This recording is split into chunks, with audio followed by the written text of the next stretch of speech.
What happens if you don't sleep for 48 hours? At first, it seems harmless. You skip one night of sleep, maybe it's for a project, a deadline, a newborn baby, or even a long-haul flight. The clock ticks past midnight, then 3 a.m., then the first light of dawn. You push through the fatigue, gulp coffee, and convince yourself it's okay. It's just one night. But as the hours stretch, something changes. Subtle, invisible at first, like a whisper in the background of your mind. And by the time you hit the 48-hour mark, you are no longer entirely yourself. Your body is still moving, but your brain is waging a silent war. So, what really happens when you don't sleep for 2 whole days? Let's go deeper, not just into the science, but into the experience itself. Because sleep deprivation isn't just about being tired. It's about unpeeling the layers of your biological resilience, testing the edges of your sanity, and watching your mind begin to blur the line between what's real and what's imagined. It starts subtly. After the first 16 to 20 hours of wakefulness, your brain is already functioning as if you had a blood alcohol concentration of 0.05%. That's the equivalent of a drink or two. Your reaction time slows. Your attention span narrows. You forget things more often. Maybe you laugh at something that isn't funny. Maybe you cry a little too easily. But you're still functional. You're still awake. You're still convincing yourself that this is fine. At 24 hours without sleep, your body begins to betray you.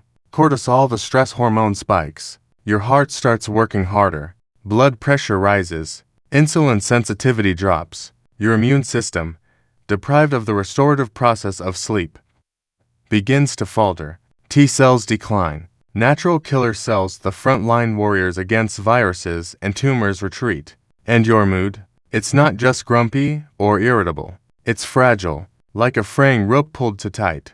But that's just the halfway point. By 36 hours without sleep, your brain enters a state known as microsleep. These are brief, uncontrollable episodes lasting a fraction of a second to several seconds where your brain simply goes offline. Eyes open, body awake, but your brain isn't there. You miss things. You lose track of time. You could be driving and drift for 2 seconds on the highway. You could be cooking and forget the stove is on. These microsleeps aren't optional. They're automatic survival mechanisms, triggered when the brain is pushed past its threshold. And the frightening part, you often don't even notice them. Your prefrontal cortex, the part of your brain responsible for logic, decision-making, and impulse control, begins to shut down. This means you're more likely to make risky decisions. You're less empathetic, less rational, more impulsive. In studies, people who've gone 36 to 48 hours without sleep perform worse on cognitive tests than those legally drunk. By the time you reach 48 hours of sleeplessness, your body is in a full-blown crisis mode. Your circadian rhythm, the internal clock that regulates sleep-wake cycles, is completely disrupted. Melatonin secretion becomes erratic. The body doesn't know if it should be awake or asleep. The result? Chaos. Your limbic system, the emotional center of the brain, becomes hyperactive. This leads to intense mood swings. You might feel euphoric one moment, then anxious the next, or irritable, or deeply sad. Your perception of time becomes distorted. Minutes stretch into hours. Reality begins to warp. Then comes the hallucinations. Yes, real, vivid hallucinations. Not always terrifying, but always disorienting. Some people see shadows darting in the corners of their vision. Others hear whispers. Some feel like their body is floating, or that they're not fully inside themselves. This is because the brain, starved of rest, begins to blur the boundaries between dreaming and wakefulness. You begin to dream while awake. At 48 hours, your risk for microbial infections and inflammation skyrockets. Your gut barrier weakens, making you more susceptible to leaky gut and autoimmune responses. Your muscles become less efficient. Recovery stalls. You may feel aches and pains that weren't there before. And your metabolic system, it's in disarray. Hunger hormones like ghrelin rise. Leptin, your I'm full hormone, plummets. You crave sugar, salt, fat, anything that might give you energy. But it's a lie. Food doesn't help anymore. Only sleep can fix what's broken. But here's the most frightening truth.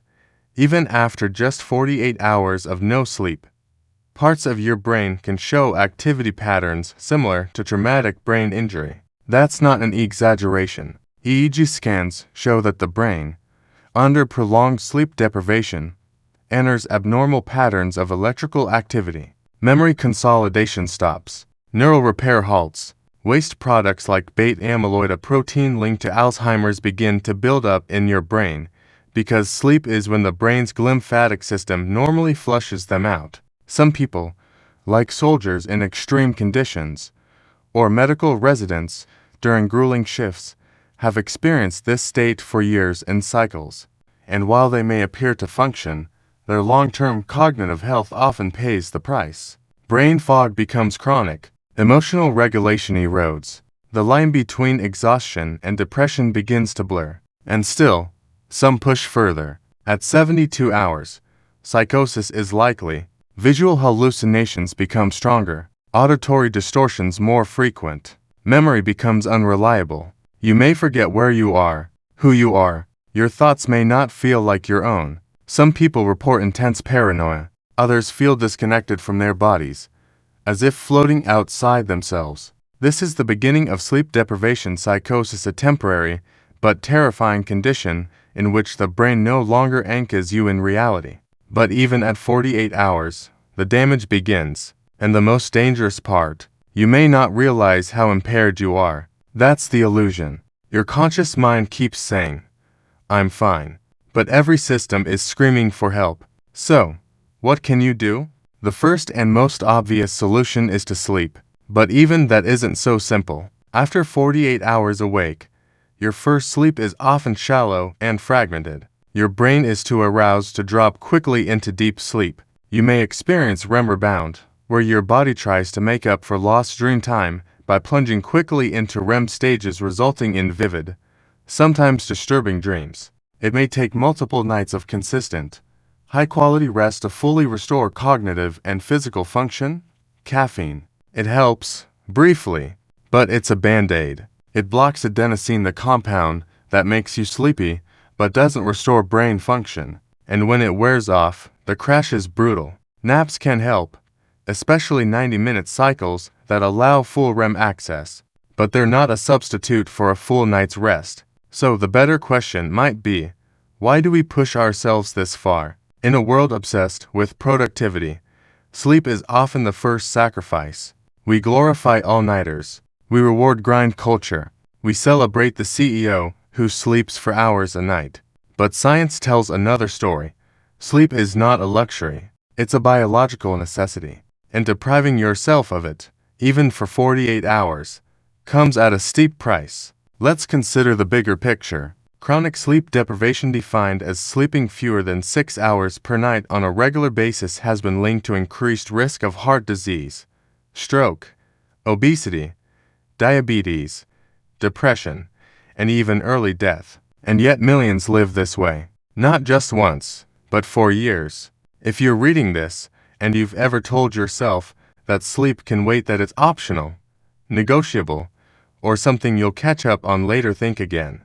Sleep isn't lost time. It's healing time. It's memory-making time. It's emotional processing time. It's immune system training time. It's what makes you you. So the next time you're tempted to push through one more night, to meet one more deadline, to binge one more episode, pause. Ask yourself, what am I sacrificing for these extra hours? Is it worth the cognitive fog, the mood swings, the risk of hallucinations, the strain on my heart, my brain, my sanity?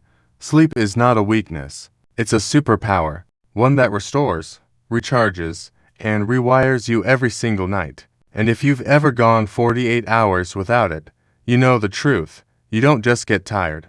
You begin to lose yourself.